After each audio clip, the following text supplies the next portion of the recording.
పెట్టాను. ఆ 15-20 నిమిషాలు చెప్పడానికి ఇంత ప్లాన్ చేశాను. కాబట్టి మా గురించి చెప్పేది అందులో అందరికీ తెలిసిందే. కాబట్టి నేను దేవుడు మా శాంతి అలెన్ విషయంలో చేసిన మేళ్ళన్నీ చెప్పాలని అనుకుంటున్నాను. దాని ముందు పేరు పలకడానికి చాలా మంది కష్టంగా ఉంది. శాంతి అనేది గ్రీక్ పేరు.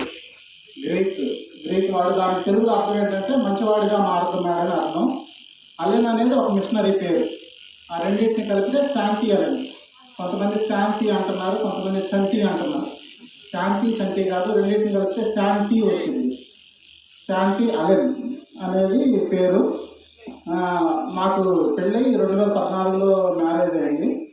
మ్యారేజ్ అయిన కొత్తల్లో అంటే నేనేమనుకున్నానంటే నాకు ఖచ్చితంగా పిల్లలు పుడతారు, కాబట్టి ప్రభు నాకు పిల్లలు పుడతారని నాకు తెలుసు. కానీ కాకపోతే నాకు పిల్లడు విలువ అర్థమయ్యేంత వరకు నాకు పిల్లలు వద్దనుకునేవాడిని మనసులో. నాకు ఎప్పుడైతే పిల్లడు అవసరమని నాకు అనిపిస్తుందో అప్పుడే నాకు పిల్లలు నువ్వు, అప్పుడు దాకా నాకు పిల్లలు వద్దు అని అనుకుంటున్నాను. నాకు 1 సంవత్సరానికి పెద్ద ఏమనిపించలేదు, 2 సంవత్సరాలకి, 3 సంవత్సరాలు అనిపించలేదు. 3 సంవత్సరాలు దాటిన తర్వాత పిల్లడు అవసరం అనిపించింది. ఎందుకంటే ఈ అమ్మాయి పిల్లలు కావాలని అంటాం, పిల్లలు లేకపోతే ఎవరైనా ఫంక్షన్కి వెళ్తే పిల్లలు ఎంతమంది అని అడగడం, ఇలాంటి వాళ్ళ వల్ల పిల్లలు ఉండాలని అనిపించింది. కానీ పెద్ద ప్రాబ్లం అనిపించలేదు. పిల్లలు లేకపోతే మనం హాయిగానే ఉంటున్నాం కదా అని నాకు అనిపించేది ఎప్పుడు. తర్వాత ఈఎంఐ ఫస్ట్ ప్రెగ్నెన్సీ వచ్చింది. ప్రెగ్నెన్సీ వచ్చిన తర్వాత అంటే 4 వాడు మా మొదటి అబ్బాయి 6 నెలల్లో చనిపోయాడు.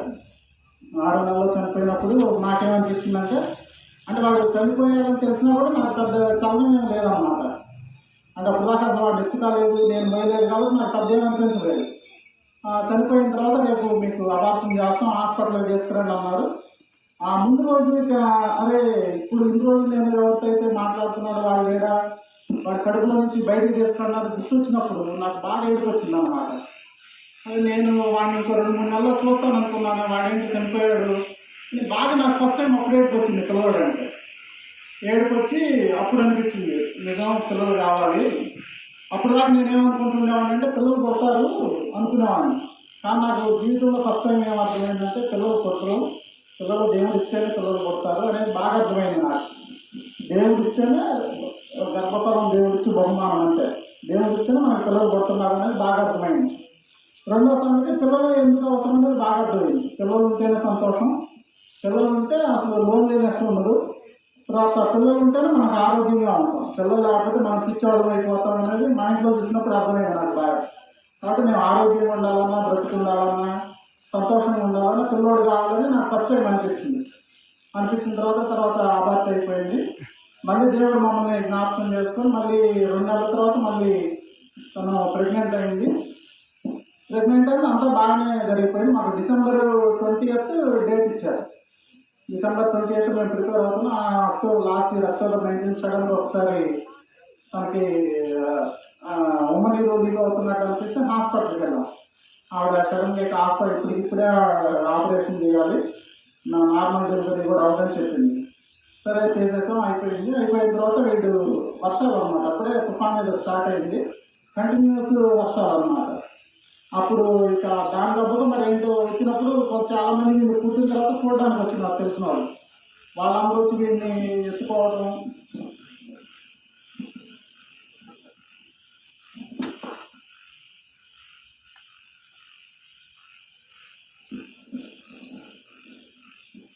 వచ్చిన వాళ్ళందరూ వీడిని ఎత్తుకోవడం, వీడి నోట్లో ఏలు పెట్టడం, వీడిని బొగ్గలకి వెళ్ళటం. అంటే నేను మొహమాటం కొద్దిగా ఏం చేయలేకపోయాను అన్నమాట. వాళ్ళందరినీ కూడా ఆపలేకపోయాను. దాంతో వీడికి ఇన్ఫెక్షన్స్ బాగా పెరిగిపోయి జాండీస్ పెరిగిపోయాయి. జాండీస్ ఏ పిల్లలకైనా సహజంగా ఉంటుంది, ఎండకు చూపిస్తే తగ్గిద్ది. కానీ వీడికి జాండీస్ తగ్గట్లేదు అన్నమాట. అంటే పిల్లల గురించి నాకు తెలియదు, తనకి తెలియదు. వచ్చిన డాక్టర్ కూడా బాగానే ఉందని వెళ్తున్నాడు, కానీ వీడికి మటుకి రోజుకి పచ్చగా మారిపోతున్నాడు. అది డాక్టర్ చెప్పిన తర్వాత మేము చూస్తే నాకు అర్థమైంది పచ్చగా మారిపోతున్నాడు అని. కమ్మటిని హాస్పిటల్లో తీసుకెళ్ళాం. తీసుకెళ్ళిన తర్వాత సురేష్ హాస్పిటల్ అని ఒక పేటలో ఫేమస్ హాస్పిటల్, అక్కడ తీసుకొని ఒక రైతు మొత్తం ఉంచాడు. యూవీ రేస్ కింద ఉంచాడు అన్న. ఉంచితే జనరల్గా తగ్గిపోయింది, మామూలుగా ఉంటే తగ్గిపోయింది. వీడికి అప్పటి వరకు మామూలుగా 12, అసలు జాండీస్ 12 వచ్చిందంటే వాడు చాలా డేంజరస్ సిచ్యువేషన్లో ఉన్నాడు. వీడిని రేత్రంతా లైట్ కింద పెట్టినా కూడా 14 వచ్చింది వీడికి. ఆయన వేరే హాస్పిటల్కి రిపోర్ట్ పంపించి ఆ రిపోర్ట్ వచ్చింది నైట్. ఇక అమ్మాయి కూడా డిశ్చార్జ్ అయ్యే హాస్పిటల్ నుంచి ఇంటికి వచ్చింది. రేపు పిల్లడు మా ఇంట్లోకి వస్తున్నాడని నేను చాలా సంతోషంగా ఉన్నా. డిశ్చార్జ్ అవుతాడు ఈ నైట్, వాడికి తగ్గిపోయింది అనే సంతోషం ఉండి మేమంతా ఎట్లా చేయాలి, దోమకర్లు కొనాలి అన్నీ ప్లాన్ చేసుకుంటున్నాను. నేను సడన్గా ఏం చెప్పాడంటే, మీ వాడు చాలా డేంజరస్ సిచ్యువేషన్లో ఉన్నాను, నువ్వు అర్జెంటుగా గుంటూరు తీసుకెళ్ళాలంటే నేను రేపు పొద్దున్నే తీసుకెళ్ళొచ్చు అన్నాడు. రేపు పొద్దున్న నాకు బతుకుతాడో లేదో కూడా కష్టం, నువ్వు అర్జెంటుగా ఇప్పుడు తీసుకెళ్ళని చెప్పారు. ఇక అప్పుడు టెన్షన్ మొదలై ఎప్పుడు గుంటూరు ఇంత నైట్ టైం హాస్పిటల్కి వెళ్ళడం నాకు అలవాట్లేదు, వీడిని ఎంత తీసుకెళ్ళాలనేది తెలియదు. చాలా టెన్షన్ పడ్డాను. దేవుడు వేరే వాళ్ళని అరేంజ్ చేశాడు. మొత్తానికి వెళ్ళిన తర్వాత మా వాడికి అక్కడ టెస్ట్ చేసి జాండీస్ 14 కాడి నుంచి వాడికి 22, 24కి వెళ్ళిపోయింది. డాక్టర్ చెప్పింది, మీరు 2 గంటల్లో కనుక వీడికి మొత్తం నెత్తురు మారిస్తేనే శరీరంలో మొత్తం బ్లడ్ తీసేయాలి, తీసేస్తేనే మీ వాడు బతకడు, 2 గంటల్లో వీడికి ఓ పాజిటివ్ బ్లడ్ చూడండి అని చెప్పారు. మిడ్ నైట్ అది ఎంత 12:30 వచ్చిన కార్ డ్రైవర్ మేమందరం ఎక్కడెక్క తిరిగాం, మొత్తానికి సంపాదించాం. ఆవిడేం చెప్పిందంటే, బాబు బ్లడ్ మార్చేటప్పుడు ఫిట్స్ వస్తుంది, ఫిట్స్ వచ్చేటప్పుడు 95%కి జనరల్గా తగ్గుతుంది, 5 మట్టికి తగ్గు, 5% మట్టికి ఎవరికి తగ్గకపోతే కనుక వాళ్ళు గ్యారంటీగా చచ్చిపోతారు, నువ్వు దానికి ఇష్టపడితేనే మేము బ్లడ్ చేంజ్ చేస్తామని చెప్పేసి మా చేత సంతకం పెట్టించుకున్నాను. మనకు ఆప్షన్ ఏం లేదు, ఇంకా వేరే హాస్పిటల్కి తీసుకెళ్ళే అంత టైం లేదు, అక్కడ ఆలోచించుకునే టైం లేదని నీకు ఆలోచించుకున్నాను సంతకం పెట్టేసి సరే చేసేయండి అన్న. వాళ్ళు పొద్దున్నే 3:30 నుంచి 3:30కి బ్లడ్ వచ్చింది. 3:30 నుంచి బ్లడ్ చేంజ్ చేయడం స్టార్ట్ చేశారు. స్టార్ట్ చేసిన తర్వాత పొద్దున్నే మధ్యలో 6:30కు నన్ను ఒకసారి పిలిచారు. పిలిచి, మీ అబ్బాయికి ఫిట్స్ వస్తున్నాయి, ఈ ఫిట్స్ కంట్రోల్ అయితేనే బతుకుతాడు, లేకపోతే ఇక మేము కూడా ఏం చేయలేమని చెప్పారు. ఇక ఏడుపు వస్తుంది అనమాట. బయటకు వచ్చి ఇక తెలిసిన వాళ్ళందరికీ, ప్రేర్ చేసే వాళ్ళందరికీ, మా పాస్టర్కి అందరూ చాలామందికి ఫోన్ చేశాను. చాలామంది నేను ఏడవటం ఫస్ట్ టైం చూశారు ఆ రోజు. అందరికి ఏడుస్తా ఫోన్ చేశాను, చిలకలూరు పేపర్ వాళ్ళకి, అక్కడ కృష్ణా డిస్టిక్, గుంటూరు డిస్టిక్ అందరికీ. చేసిన తర్వాత మొత్తానికి వాళ్ళు అఫీషియల్ ఏం చెప్పలేదు, కానీ 12:30 నాకు తెలిసింది ఏంటంటే, మీ అబ్బాయి బాగానే ఉన్నాడు, ఫిట్స్ అన్నీ తగ్గిపోయినాయి అని చెప్పారు. తర్వాత 1-2 రోజుల తర్వాత డాక్టర్ పిలిచి చెప్పాడు, బ్లడ్ కనుక మార్చకపోతే జాండీస్ మొత్తం మైండ్కి వెళ్ళిపోయింది. మైండ్కి వెళ్ళిపోయిన తర్వాత ఇంకెవరు కంట్రోల్ చేయలేరు అన్నమాట, దాన్ని వాడే క్రమం గురించి చనిపోవడం అన్నమాట. ఆ స్టేజ్లో దేవుడు వాడిని ఏం చేశాడంటే, వచ్చిన ఫిట్స్ మొత్తం మైండ్లోకి వెళ్ళకుండా దేవుడు వాడిని ఆపి కాపాడాడు. ఉన్నాము కొన్ని రోజులు మా హాస్పిటల్లో, ఒక 6 రోజులు బయట ఇంటికి వచ్చేసాం. ఇంటికి వచ్చిన తర్వాత ఆ రోజు అందరూ బాగా స్ట్రైన్ అయిపోయాం అనమాట. అందరూ, నాకు నిద్ర లేదు, ఈ అమ్మాయికి నిద్ర లేదు, మా అమ్మకి నిద్ర లేదు. నేను ఇంటికి తీసుకొచ్చి ఆ రోజు నైట్ అందరం పైన వెచ్చగా ఉండేది కానీ ఇట్నే పట్టుకొని కొత్తగా కుర్చీలు ఉంటే కుర్చీలు పడుకుని నిద్రపోతుంది. నేను బయట పడుకున్నాను, మా అమ్మ ఈ అమ్మాయి ఇంట్లో పడుకున్నారు. నైట్ 2:30, 3:30 పెద్దగా ఈ అమ్మాయి ఏడుస్తుంటే లేసాను అనమాట. చూసారు వీడు అమ్మ వాళ్ళ నుంచి కింద పడి ఉన్నారు. ఎట్ట పడేయడం అనేది ఎవరికి తెలియలేదు మా అందరికి. ఇప్పుడు ఏమనిపించిందంటే, ప్రభా వీడిని మొదటోడు చచ్చిపోయాడు, వీడు చచ్చిపోయేటప్పుడు బయటకు తీసుకొచ్చావు ప్రభా, నన్ను మరణం వెంటాడుతుంది నా కొడుకుని ఇవ్వటంలో అనేది అసలు చాలా ఇదయ్యాను అనమాట. మరణం తప్పించుకోలేకపోతున్నా. కొంతమంది ఏమంటున్నారు, మేము చేరిన ఇంట్లో 1 సంవత్సరం ముందే మా ఇంటి ఓనర్ చనిపోయింది, వీడు పుట్టిన తర్వాత ఇంటి ఓనర్ చనిపోయాడు, అతను భార్య చచ్చిపోయింది, భర్త చనిపోయాడు.